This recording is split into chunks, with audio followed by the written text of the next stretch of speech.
सत श्री अकाल। न्यूज़ 18 पंजाब हरियाणा हिमाचल देख रहे सारे दर्शकों का स्वागत है। मैं हाँ विजयपाल सिंह बराड़। साडी खास पेशकश लैके दर्शकों के सामने हाजिर हाँ।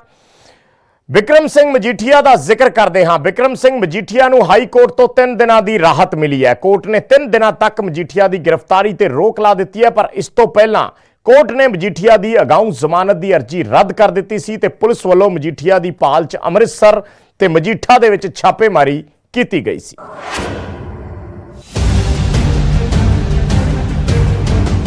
ड्रग मामले ਦੇ ਵਿੱਚ ਬਿਕਰਮ ਮਜੀਠੀਆ ਦੀ ਅਗਾਊਂ ਜ਼ਮਾਨਤ ਦੀ ਅਰਜ਼ੀ ਰੱਦ ਕਰਨ ਤੋਂ ਬਾਅਦ ਹਾਈ ਕੋਰਟ ਨੇ ਮਜੀਠੀਆ ਨੂੰ ਰਾਹਤ ਦੇ ਦਿੱਤੀ ਹੈ। ਇਹ ਰਾਹਤ ਸਿਰਫ 3 ਦਿਨ ਦੇ ਲਈ ਦਿੱਤੀ ਗਈ ਹੈ, ਜਿਸ ਦੇ ਨਾਲ ਮਜੀਠੀਆ ਨੂੰ ਥੋੜਾ ਵਕਤ ਮਿਲ ਗਿਆ ਹੈ। ਮਜੀਠੀਆ ਹੁਣ ਸੁਪਰੀਮ ਕੋਰਟ ਦਾ ਰੁਖ ਕਰ ਸਕਦੇ ਨੇ। ਹਾਲਾਂਕਿ ਮਜੀਠੀਆ ਦੇ ਵਕੀਲਾਂ ਨੇ 7 ਦਿਨ ਦਾ ਸਮਾਂ ਮੰਗਿਆ ਸੀ। तो जो दे हुक्म ने सारियां कोर्टां ते बाइंडिंग ने, सो ਉਹਦੇ ਚ ਉਹਨਾਂ ਨੇ ਕਹਿਤਾ ਜੀ ਕਿ ਸੈਕਸ਼ਨ 37 ਦੇ ਵਿੱਚ ਕਿਸੇ ਨੂੰ ਐਨਡੀਪੀਐਸ ਚ ਜ਼ਮਾਨਤ ਨਾ ਦਿੱਤੀ ਜਾਵੇ। ਸੋ ਇੱਕ ਲਾਰਜਰ ਇਸ਼ੂ ਕ੍ਰੀਏਟ ਹੋ ਗਿਆ, ਸੋ ਇੱਕ ਟੈਕਨੀਕਲ ਫਸ ਹੋ ਗਈ। ਸੋ ਉਹਦੇ ਚੱਕਰ ਦੇ ਵਿੱਚ ਫਿਰ ਉਰੋਂ ਸਾਡੀ ਜ਼ਮਾਨਤ ਉਹਨਾਂ ਨੇ ਕਿਹਾ ਕਿ ਹੁਣ ਤਾਂ ਸੁਪਰੀਮ ਕੋਰਟ ਇਸ਼ੂ ਇਹਨੂੰ ਦੇਖੂਗਾ, ਸੁਪਰੀਮ ਕੋਰਟ ਹੀ ਜਾਣਾ ਪੈਣਾ। ਮਜੀਠੀਆ ਨੂੰ 3 ਦਿਨ ਦੀ ਰਾਹਤ ਮਿਲ ਗਈ ਹੈ, ਪਰ ਇਸ ਤੋਂ ਪਹਿਲਾਂ ਪੁਲਿਸ ਦੇ ਵੱਲੋਂ ਮਜੀਠੀਆ ਦੇ ਅੰਮ੍ਰਿਤਸਰ ਤੇ ਮਜੀਠਾ ਵਿਚਲੇ ਠਿਕਾਣਿਆਂ ਤੇ ਛਾਪੇ ਮਾਰੇ ਗਏ। पुलिस इस मामले ते खुल के बोलने को तैयार नहीं सी। उपरले ऑर्डर की गल कह रही सी, पर अकाली दल का इल्जाम है कि पुलिस का सियासीकरण कर दिता गया है।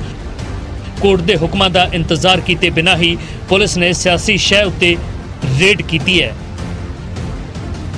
ਅਸੀਂ ਮਿਸਟਰ ਬਿਕਰਮ ਸਿੰਘ ਮਜੀਠੀਆ ਦੇ ਘਰ ਆਏ ਨੇ ਰੇਡ ਕਰਨ। ਹਾਂਜੀ 2 ਨੰਬਰ ਐਫਆਈਆਰ ਦੇ ਵਿੱਚ ਕੀ ਹੈ ਕਿ ਮਤਲਬ ਕਿ ਇਹ ਐਨਟੀਪੀਐਸ ਦਾ ਮੁਕੱਦਮਾ ਹੈ ਸਾਡੇ ਥਾਣੇ ਦਾ। ਉਹਦੇ ਸੰਬੰਧ ਵਿੱਚ ਤਫਤੀਸ਼ ਦੇ ਸੰਬੰਧ ਵਿੱਚ ਆਏ ਨੇ ਆਪਾਂ। ਤੇ ਕੱਲ ਜ਼ਮਾਨਤ ਰਿਜੈਕਟ ਹੋਈ ਸੀ। ਕੱਲ ਦੀ ਹਾਈ ਕੋਰਟ ਮਾਨਯੋਗ ਹਾਈ ਕੋਰਟ ਤੋਂ ਜ਼ਮਾਨਤ ਡਿਸਮਿਸ ਹੋ ਗਈ ਇਹਨਾਂ ਦੀ। ਉਹਨਾਂ ਨੇ ਹਾਈ ਕੋਰਟ ਦੇ ਆਰਡਰਾਂ ਤੱਕ ਦੀ ਵੇਟ ਨਹੀਂ ਕੀਤੀ, ਹਲੇ ਆਰਡਰ ਆਏ ਨਹੀਂ। ਮੈਂ ਸਵੇਰੇ ਵੀ ਕਹੀ ਇਹ ਗੱਲ ਕਿ ਤੁਸੀਂ ਰੇਡ ਕਰਨ ਪਹੁੰਚ ਗਏ ਬਿਕਰਮ ਮਜੀਠੀਆ ਦੇ ਘਰ, ਤੁਹਾਡੇ ਕੋਲ ਕੋਈ ਹਾਈ ਕੋਰਟ ਦਾ ਹੁਕਮ ਹੈ?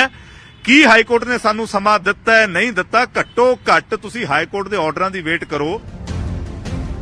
ਮਜੀਠੀਆ ਦੇ ਖਿਲਾਫ 20 ਦਸੰਬਰ ਨੂੰ ਡਰੱਗ ਮਾਮਲੇ ਦੇ ਵਿੱਚ ਕੇਸ ਦਰਜ ਕੀਤਾ ਗਿਆ ਸੀ। ਮੋਹਾਲੀ ਦੀ ਕੋਰਟ ਨੇ ਮਜੀਠੀਆ ਦੀ ਜ਼ਮਾਨਤ ਅਰਜ਼ੀ ਰੱਦ ਕਰ ਦਿੱਤੀ ਸੀ, ਪਰ ਹਾਈ ਕੋਰਟ ਨੇ ਮਜੀਠੀਆ ਨੂੰ ਅੰਤਰਿਮ ਜ਼ਮਾਨਤ ਦੇ ਦਿੱਤੀ ਸੀ। ਪਰ 24 ਤਰੀਕ ਨੂੰ ਹਾਈ ਕੋਰਟ ਨੇ ਮਜੀਠੀਆ ਦੀ ਅਗਾਊਂ ਜ਼ਮਾਨਤ ਦੀ ਅਰਜ਼ੀ ਰੱਦ ਕਰ ਦਿੱਤੀ। ਪਰ ਹੁਣ ਇੱਕ ਵਾਰ ਫਿਰ ਮਜੀਠੀਆ ਨੂੰ ਸੁਪਰੀਮ ਕੋਰਟ ਜਾਣ ਦੇ ਲਈ 3 ਦਿਨ ਦੀ ਰਾਹਤ ਦਿੱਤੀ ਗਈ ਹੈ। ਚੰਡੀਗੜ੍ਹ ਤੋਂ ਉਮੇਸ਼ ਸ਼ਰਮਾ ਤੇ ਨਪਿੰਦਰ ਬਰਾੜ ਦੇ ਨਾਲ ਅੰਮ੍ਰਿਤਸਰ ਤੋਂ ਰਾਜੀਵ ਸ਼ਰਮਾ, ਨਿਊਜ਼ 18।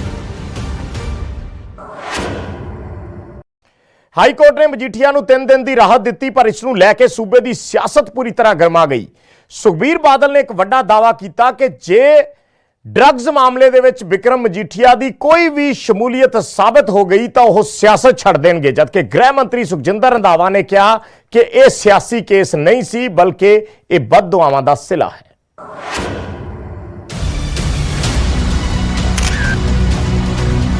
ਬਿਕਰਮ ਮਜੀਠੀਆ ਨੂੰ ਹਾਈ ਕੋਰਟ ਤੋਂ 3 ਦਿਨ ਦੀ ਰਾਹਤ ਮਿਲ ਗਈ ਹੈ, ਪਰ ਕੋਰਟ ਦੇ ਇਸ ਫੈਸਲੇ ਦੇ ਨਾਲ ਸੂਬੇ ਦੀ ਸਿਆਸਤ ਪੱਖੀ ਹੋਈ ਹੈ। ਮਜੀਠੀਆ ਦੇ ਬਚਾਅ ਦੇ ਵਿੱਚ ਖੁਦ ਪਾਰਟੀ ਪ੍ਰਧਾਨ ਸੁਖਬੀਰ ਸਿੰਘ ਬਾਦਲ ਨੇ ਤਰਾਏ ਨੇ। ਸੁਖਬੀਰ ਬਾਦਲ ਨੇ ਮਜੀਠੀਆ ਦੇ ਨਿਰਦੋਸ਼ ਹੋਣ ਦਾ ਦਮ ਭਰਿਆ ਅਤੇ ਦਾਅਵਾ ਕੀਤਾ ਕਿ ਜੇਕਰ ਡਰੱਗ ਮਾਮਲੇ ਦੇ ਵਿੱਚ ਮਜੀਠੀਆ ਦੀ ਕੋਈ ਭੂਮਿਕਾ ਸਾਬਤ ਹੋਈ ਤਾਂ ਉਹ ਹਮੇਸ਼ਾ ਦੇ ਲਈ ਸਿਆਸਤ ਛੱਡ ਦੇਣਗੇ। ਸਰਕਾਰ ਸਿਆਸੀ ਬਦਲਾਖੋਰੀ ਦੇ ਤਹਿਤ ਕੰਮ ਕਰ ਰਹੀ ਹੈ। ਸੁਖਬੀਰ ਦੇ ਇਹਨਾਂ ਇਲਜ਼ਾਮਾਂ ਦਾ ਜਵਾਬ ਗ੍ਰਹਿ ਮੰਤਰੀ ਰੰਧਾਵਾ ਨੇ ਦਿੱਤਾ ਹੈ।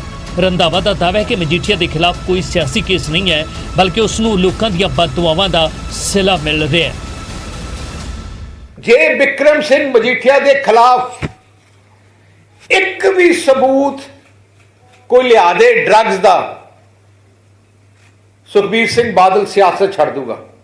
ਤੇ ਇਹ ਕਹਿਣਾ ਕਿ ਲੱਖਾਂ ਮਾਵਾਂ ਦੀਆਂ ਅਰਦਾਸਾਂ ਦੇ ਨਾਲ ਮੈਨੂੰ ਇਹ ਜ਼ਮਾਨਤ ਮਿਲੀ ਆ, ਤੇ ਮੈਂ ਪੁੱਛਣਾ ਚਾਹੁੰਦਾ ਕਿ ਜਿਹੜੇ ਹਜ਼ਾਰਾਂ ਨੌਜਵਾਨ ਨਸ਼ੇ ਦੀ ਭੇਟ ਚੜ ਗਏ, ਉਹਨਾਂ ਦੀਆਂ ਮਾਵਾਂ ਦੀ ਬਦਅਸੀਸ ਕਰਕੇ ਅੱਜ ਉਹਦੀ ਬੇਲ ਕੈਂਸਲ ਹੋਈ ਹੈ। ਸੁਖਬੀਰ ਬਾਦਲ ਨੇ ਤਤਕਾਲੀ ਡੀਜੀਪੀ ਸਿਧਾਰਥ ਚਟੋਪਾਧਿਆਏ ਤੇ ਗੰਭੀਰ ਇਲਜ਼ਾਮ ਲਾਉਂਦਿਆਂ ਉਸ ਖਿਲਾਫ ਕੇਸ ਦਰਜ ਕਰਨ ਦੀ ਮੰਗ ਕੀਤੀ ਹੈ, ਜਿਸ ਤੇ ਗ੍ਰਹਿ ਮੰਤਰੀ ਰੰਧਾਵਾ ਨੇ ਜਵਾਬ ਦਿੰਦਿਆਂ ਕਿਹਾ ਕਿ ਅਕਾਲੀ ਦਲ ਅਫਸਰਾਂ ਨੂੰ ਧਮਕਾਉਣਾ ਬੰਦ ਕਰੇ ਅਤੇ ਲਾਲ ਡਾਇਰੀ ਦੇ ਵਿੱਚ ਜੇਕਰ ਕਿਸੇ ਦਾ ਨਾਮ ਲਿਖਣਾ ਹੈ ਤਾਂ ਰੰਧਾਵਾ ਦਾ ਲਿਖਿਆ ਜਾਵੇ।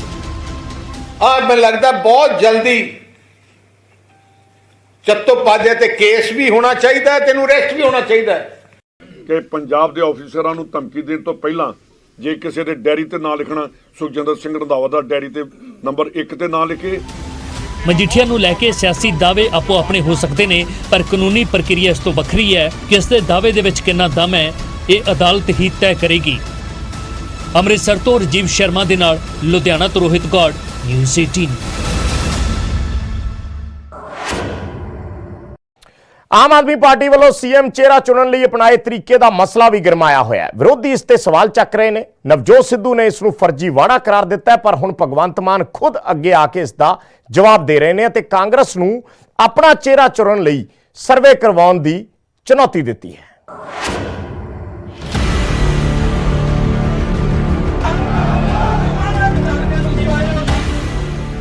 मैं स्कैम इस करके कह रहा है कि स्कैम की अगर डेफिनेशन देखोगे तो it is a deceptive scheme to trick people.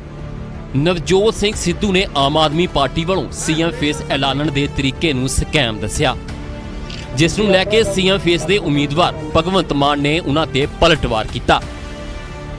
Bhagwant Mann ਨੇ ਨਵਜੋਤ ਸਿੰਘ ਸਿੱਧੂ ਨੂੰ ਕਿਹਾ ਕਿ ਸਾਡੇ ਸਰਵੇ ਤੇ ਸਵਾਲ ਕਰਨ ਵਾਲੇ ਆਪ ਆਪਣਾ ਸਰਵੇ ਕਰਵਾ ਲੈਣ।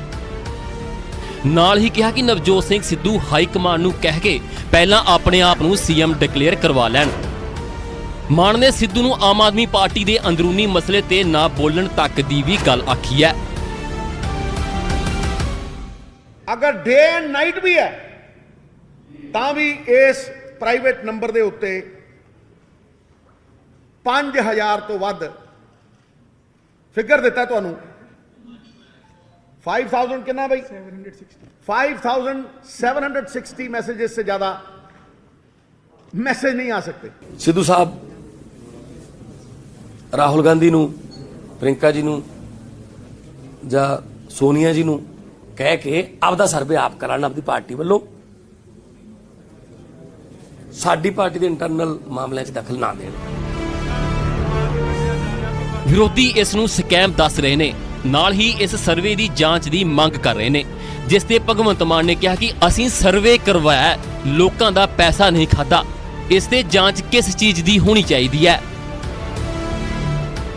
ਹਨਾ, ਇਹ ਕਿਹੜੀ ਗੱਲ ਹੈ ਕਿ 748 ਇਹਦੀ ਇੰਡੀਪੈਂਡੈਂਟ ਏਜੰਸੀ ਤੋਂ ਜਾਂਚ ਹੋਵੇ? ਕੋਈ ਲੋਕਾਂ ਦਾ ਪੈਸਾ ਲੁੱਟ ਲਿਆ ਸੀ? ਅਸੀਂ ਤਾਂ ਰੋਜ਼ ਸਰਵੇ ਕਰਾਉਂਦੇ ਹਾਂ, ਹਰ ਰੋਜ਼ ਕਰਾਉਂਦੇ ਹਾਂ। ਤੁਹਾਨੂੰ ਦੱਸ ਦਈਏ ਕਿ ਆਮ ਆਦਮੀ ਪਾਰਟੀ ਦੇ ਸੁਪਰੀਮੋ ਅਰਵਿੰਦ ਕੇਜਰੀਵਾਲ ਨੇ ਸੀਐਮ ਚਿਹਰੇ ਦੇ ਐਲਾਨ ਲਈ ਫੋਨ ਕਾਲ ਜ਼ਰੀਏ ਲੋਕਾਂ ਦੀ ਰਾਏ ਮੰਗੀ ਸੀ, ਜਿਸ ਤੋਂ ਬਾਅਦ ਕੇਜਰੀਵਾਲ ਨੇ ਦਾਅਵਾ ਕੀਤਾ ਸੀ ਕਿ 21,60,000 ਦੇ ਕਰੀਬ ਕਾਲਾਂ ਆਈਆਂ ਨੇ, ਜਿਸ ਨੂੰ ਲੈ ਕੇ ਵਿਰੋਧੀ ਇਸ ਗੱਲ ਤੇ ਸਵਾਲ ਚੁੱਕ ਰਹੇ ਨੇ। ਪੰਜਾਬ ਕਾਂਗਰਸ ਦੇ ਪ੍ਰਧਾਨ ਨਵਜੋਤ ਸਿੰਘ ਸਿੱਧੂ ਨੇ ਸੋਮਵਾਰ ਨੂੰ ਮੀਡੀਆ ਦੇ ਰੂਬਰੂ ਹੋ ਕੇ ਇਸ ਤਰੀਕੇ ਨੂੰ ਸਕੈਮ ਤੱਕ ਕਹਿ ਦਿੱਤਾ। ਹੁਣ ਇਸ ਮਸਲੇ ਤੇ ਨਵਜੋਤ ਸਿੰਘ ਸਿੱਧੂ ਤੇ ਭਗਵੰਤ ਮਾਨ ਆਮੋ ਸਾਹਮਣੇ ਨੇ। ਚੰਡੀਗੜ੍ਹ ਤੋਂ ਅਮਨ ਭਾਰਤਵਾਜ ਦੀ ਰਿਪੋਰਟ, ਨਿਊਜ਼ 18 ਪੰਜਾਬ।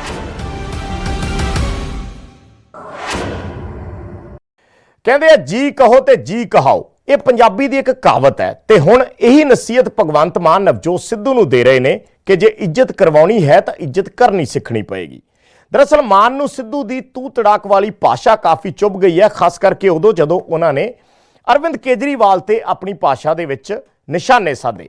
ਸਿੱਧੂ ਆਪਣੇ ਅੰਦਾਜ਼ ਨੂੰ ਹਾਲਾਂਕਿ ਪੰਜਾਬੀ ਕਲਚਰ ਨਾਲ ਜੋੜ ਕੇ ਪੇਸ਼ ਕਰਦੇ ਨੇ। मतलब यह बेवकूफ बंदा नहीं मैं देखा, एडा घटिया है भाई। असी जे कहांगे भी कांग्रेस का मुख्य मंत्री चुनना है, उथे इन्हां लंडूआं दा नाम आऊ। ਓਏ ਉਹ ਫਲਾਨਿਆ, ਓਏ ਤੂੰ ਪੱਤਰਕਾਰਾਂ ਨੂੰ ਵੀ ਤੂੰ ਕਰੇਗਾ ਕੰਮ ਔਨ। ਨਵਜੋਤ ਸਿੰਘ ਸਿੱਧੂ ਵੱਲੋਂ ਵਰਤੀ ਗਈ ਇਹ ਭਾਸ਼ਾ ਅਤੇ ਤੂੰ ਤੜਾਕ ਦਾ ਅੰਦਾਜ਼ ਭਗਵੰਤ ਮਾਨ ਨੂੰ ਚੁੱਭ ਗਿਆ। ਸਿੱਧੂ ਨੇ ਕੇਜਰੀਵਾਲ ਦੇ ਲਈ ਇਤਰਾਜ਼ਯੋਗ ਸ਼ਬਦਾਂ ਦੀ ਵਰਤੋਂ ਕੀਤੀ ਸੀ, ਜਿਸ ਕਰਕੇ ਹੁਣ ਸਿੱਧੂ ਭਗਵੰਤ ਮਾਨ ਦੇ ਨਿਸ਼ਾਨੇ ਤੇ ਆ ਗਏ ਨੇ। ਮਾਨ ਨੇ ਸਿੱਧੂ ਨੂੰ ਅਜਿਹੀ ਭਾਸ਼ਾ ਦੀ ਵਰਤੋਂ ਨਾ ਕਰਨ ਦੀ ਨਸੀਹਤ ਦਿੱਤੀ ਹੈ। ਮਾਨ ਨੇ ਕਿਹਾ ਕਿ ਜੇਕਰ ਸਿੱਧੂ ਇੱਜ਼ਤ ਕਰਵਾਉਣਾ ਚਾਹੁੰਦੇ ਨੇ ਤਾਂ ਪਹਿਲਾਂ ਇੱਜ਼ਤ ਕਰਨੀ ਸਿੱਖਣੀ ਹੋਵੇਗੀ। मतलब यह बेवकूफ बंदा नहीं मैं देखा, एडा घटिया है भाई। असी जे कहांगे भी कांग्रेस का मुख्य मंत्री चुनना है, उथे इन्हां लंडूआं दा नाम आऊ है? क्यों आऊ? जो मंग रहे हैं कांग्रेस के बंदे दा ते मतलब बेगानी शादी में केजरी दीवाना। ਓਏ ਉਹ ਫਲਾਨਿਆ, ਓਏ ਤੂੰ ਪੱਤਰਕਾਰਾਂ ਨੂੰ ਵੀ ਤੂੰ ਕਰੇਗਾ ਕੰਮ ਔਨ। ਸਾਰੇ ਰਿਸਪੈਕਟ ਭਾਲਦੇ ਆ, ਇੱਜ਼ਤ ਕਰਾਉਣੀ ਹੈ ਤਾਂ ਇੱਜ਼ਤ ਕਰਨੀ ਸਿੱਖੋ। ਸੋ ਤੂੰ ਤੜਾਕ ਵਾਲੀ ਜਿਹੜੀ ਸ਼ਬਦਾਵਲੀ ਹੈ ਉਹ ਵੀ ਗਲਤ ਹੈ। ਨਵਜੋਤ ਸਿੰਘ ਸਿੱਧੂ ਦੀ ਭਾਸ਼ਾ ਨੂੰ ਲੈ ਕੇ ਅਕਸਰ ਸਵਾਲ ਚੁੱਕੇ ਜਾਂਦੇ ਰਹੇ ਨੇ। ਨਿਊਜ਼ 18 ਨੇ ਵੀ ਖਾਸ ਗੱਲਬਾਤ ਦੇ ਦੌਰਾਨ ਸਿੱਧੂ ਨੂੰ ਉਹਨਾਂ ਦੇ ਤੂੰ ਤੜਾਕ ਵਾਲੇ ਅੰਦਾਜ਼ ਤੇ ਸਵਾਲ ਕੀਤਾ ਸੀ। ਜਿਸ ਤੇ ਸਿੱਧੂ ਨੇ ਕੁਝ ਇਸ ਤਰੀਕੇ ਦੇ ਨਾਲ ਜਵਾਬ ਦਿੱਤਾ। ਕੈਪਟਨ ਨੂੰ ਤੂੰ, ਕੇਜਰੀਵਾਲ ਨੂੰ ਭਾਈ, ਤੂੰ, ਪੱਤਰਕਾਰਾਂ ਨੂੰ ਮੈਂ ਤੂੰ, ਕਹਿੰਦਾ- ਨਿਆਣੇ ਨੂੰ ਤੂੰ, ਨਿੱਕੇ ਨੂੰ ਤੂੰ, ਵੱਡੇ ਨੂੰ ਤੂੰ। ਸੁਣ ਲੈ, ਕਿਉਂ? ਬਾਬੇ ਨਾਨਕ ਨੇ ਰੱਬ ਨੂੰ ਤੂੰ ਕਹਤਾ। ਅਸੀਂ ਤਾਂ ਬਾਬੇ ਨੂੰ ਬਾਬੇ ਨਾਨਕ ਨੇ ਪੰਜਾਬ ਮੇਰੀ ਗੱਲ ਨੂੰ- ਅਲੱਗ ਤਰੀਕੇ ਨਾਲ ਹੁੰਦਾ। ਭਾਈ ਮੈਂ ਕਹਿੰਦਾ ਜੱਟਾਂ ਦੀ ਬੋਲੀ ਉਹ ਹੈ ਜੀ। ਸਿੱਧੂ ਇਸ ਤੂੰ ਤੜਾਕ ਵਾਲੀ ਭਾਸ਼ਾ ਨੂੰ ਜੱਟਾਂ ਦੇ ਗਲ ਪਾਉਣਾ ਚਾਹੁੰਦੇ ਨੇ, ਪਰ ਇਹ ਲੋਕਾਂ ਨੇ ਤੈਅ ਕਰਨਾ ਹੈ ਕਿ ਸਿੱਧੂ ਦਾ ਇਹ ਜਵਾਬ ਕਿੰਨਾ ਢੁਕਵਾਂ ਹੈ ਤੇ ਕਿੰਨਾ ਗਲਤ ਹੈ। Bureau report, news 18। ਚੋਣਾਂ ਦੌਰਾਨ ਮੁਫਤ ਵਾਲੇ ਕੀਤੇ ਜਾਂਦੇ ਵਾਅਦਿਆਂ ਦਾ ਮੁੱਦਾ ਸੁਪਰੀਮ ਕੋਰਟ ਪਹੁੰਚ ਗਿਆ। ਕੋਰਟ ਨੇ ਇਹਨਾਂ ਮੁਫਤ ਵਾਅਦਿਆਂ ਸੰਬੰਧੀ ਨੋਟਿਸ ਤੱਕ ਜਾਰੀ ਕਰ ਦਿੱਤਾ। ਕੇਂਦਰ ਸਰਕਾਰ ਤੇ ਚੋਣ ਕਮਿਸ਼ਨ ਨੂੰ ਨੋਟਿਸ ਜਾਰੀ ਕਰਕੇ 4 ਹਫ਼ਤਿਆਂ ਦੇ ਵਿੱਚ ਜਵਾਬ ਮੰਗਿਆ। ਪੂਰਾ ਮਾਮਲਾ ਕੀ ਹੈ, ਇਸ ਰਿਪੋਰਟ 'ਚ ਦੇਖੋ।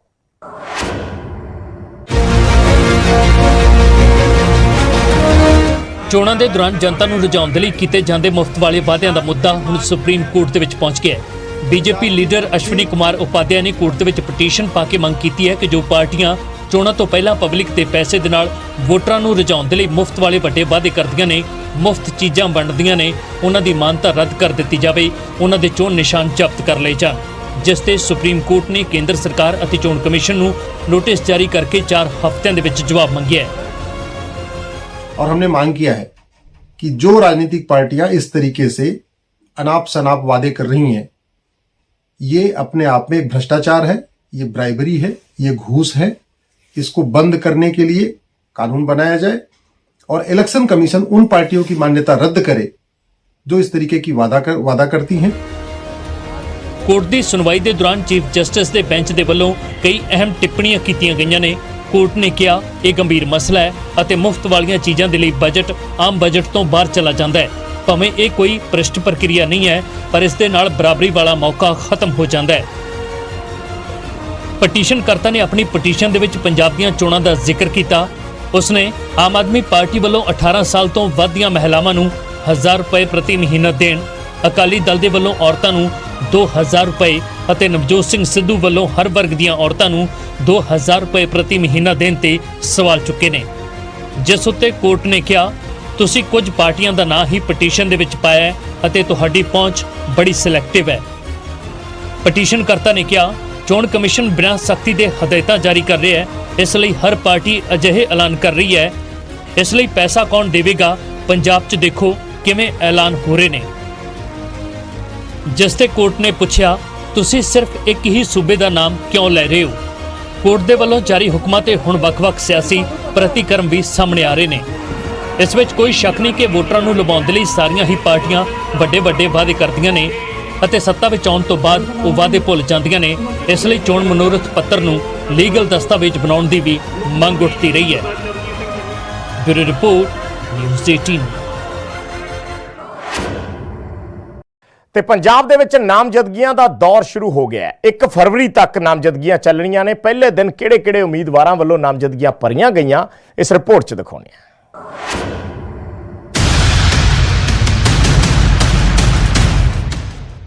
ਕੋਰੋਨਾ ਸੰਕਟ ਦੇ ਵਿਚਕਾਰ ਪੰਜਾਬ ਵਿਧਾਨ ਸਭਾ ਚੋਣਾਂ ਨੂੰ ਲੈ ਕੇ ਚੁਣਾਵੀ ਅਭਿਆਨ ਜ਼ੋਰ ਪਕੜ ਰਿਹਾ ਹੈ।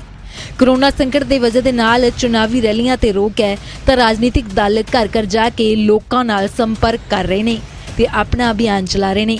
ਉੱਥੇ ਹੀ ਮੰਗਲਵਾਰ ਨੂੰ ਪੰਜਾਬ ਦੀਆਂ ਸਾਰੀਆਂ 117 ਸੀਟਾਂ ਦੇ ਲਈ ਨਾਮਜ਼ਦਗੀ ਪ੍ਰਕਿਰਿਆ ਸ਼ੁਰੂ ਹੋ ਗਈ ਹੈ। ਪਹਿਲੇ ਦਿਨ ਕੁੱਲ 12 ਉਮੀਦਵਾਰਾਂ ਨੇ ਆਪਣਾ ਪਰਚਾ ਦਾਖਲ ਕੀਤਾ ਹੈ। ਅਕਾਲੀ ਨੇਤਾ ਅਮਰਪ੍ਰੀਤ ਇਆਲੀ ਨੇ ਦਾਖਾ ਤੋਂ ਸਭ ਤੋਂ ਪਹਿਲਾਂ ਨਾਮਜ਼ਦਗੀ ਭਰੀ।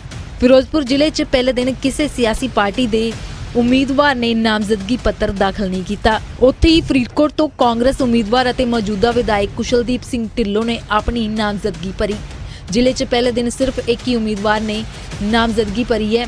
ਉੱਥੇ ਹੀ ਮੁਕਤਸਰ ਤੋਂ ਅਕਾਲੀ ਉਮੀਦਵਾਰ ਰੋਜ਼ੀ ਬਰਕੰਦੀ ਨੇ ਆਪਣਾ ਨਾਮਜ਼ਦਗੀ ਪੱਤਰ ਦਾਖਲ ਕੀਤਾ ਹੈ ਤਾਂ ਖਡੂਰ ਸਾਹਿਬ ਤੋਂ ਅਕਾਲੀ ਉਮੀਦਵਾਰ ਰਣਜੀਤ ਸਿੰਘ ਬ੍ਰਹਮਪੁਰਾ ਨੇ ਪਰਚਾ ਭਰਿਆ ਹੈ। ਅੱਜ ਤੇ ਮੈਂ ਹੀ ਟੂਏ ਕਵਰਿੰਗ ਕੈਂਡੀਡੇਟ ਟਾਈਮ ਹੈਗਾ ਵਾ, ਸੋਚ ਕੇ ਵੀ ਬਣਾ ਲਾਂਗੇ। ਹਾਂ, ਕਿਉਂਕਿ ਜੇ 5-6 ਦਿਨ ਵਿੱਚ ਹੈਗੇ ਆ ਤੇ ਅੱਜ ਮੈਂ ਹੀ ਕੀਤੇ ਹੈਗੇ ਤੇ ਉਹ ਕਵਰਿੰਗ ਕੈਂਡੀਡੇਟ ਬਾਅਦ ਬਣਾਂਗੇ। ਇਸ ਵਾਰ ਨਾਮਜ਼ਦਗੀ ਦੀਆਂ ਤਸਵੀਰਾਂ ਕੁਝ ਵੱਖਰੀਆਂ ਨੇ ਕਿਉਂਕਿ ਕੋਰੋਨਾ ਦੇ ਵੱਧਦੇ ਮਾਮਲਿਆਂ ਦੇ ਚੱਲਦੇ ਸ਼ਕਤੀ ਪ੍ਰਦਰਸ਼ਨ ਨਹੀਂ ਕੀਤਾ ਜਾ ਰਿਹਾ।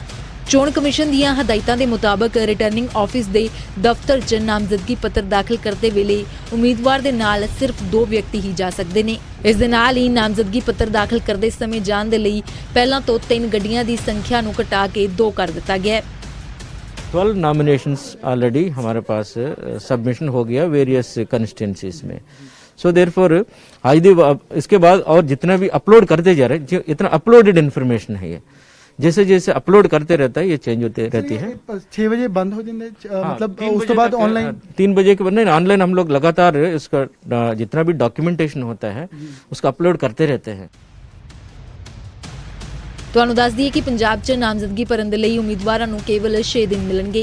ਨਾਮਜ਼ਦਗੀ ਦੀ ਪ੍ਰਕਿਰਿਆ 25 ਜਨਵਰੀ ਤੋਂ ਸ਼ੁਰੂ ਹੋ ਕੇ 1 ਫਰਵਰੀ ਤੱਕ ਜਾਰੀ ਰਹੇਗੀ, ਪਰ ਇਸ ਦੌਰਾਨ 26 ਤੇ 30 ਜਨਵਰੀ ਨੂੰ ਸਰਕਾਰੀ ਛੁੱਟੀ ਹੋਣ ਦੇ ਕਾਰਨ ਨਾਮਜ਼ਦਗੀ ਨਹੀਂ ਭਰੀ ਜਾਏਗੀ। ਨਾਮਜ਼ਦਗੀ ਪੱਤਰਾਂ ਦੀ ਪੜਤਾਲ 2 ਫਰਵਰੀ ਨੂੰ ਹੋਵੇਗੀ। 4 ਫਰਵਰੀ ਤੱਕ ਨਾਮਜ਼ਦਗੀ ਵਾਪਸ ਲਈ ਜਾ ਸਕਦੀ ਹੈ। 20 ਫਰਵਰੀ ਸਵੇਰੇ 8 ਤੋਂ ਸ਼ਾਮ 6 ਵਜੇ ਤੱਕ VOTING ਹੋਵੇਗੀ ਅਤੇ 10 ਮਾਰਚ ਨੂੰ VOTING ਦਾ ਨਤੀਜਾ ਆਵੇਗਾ। Bureau report news 18।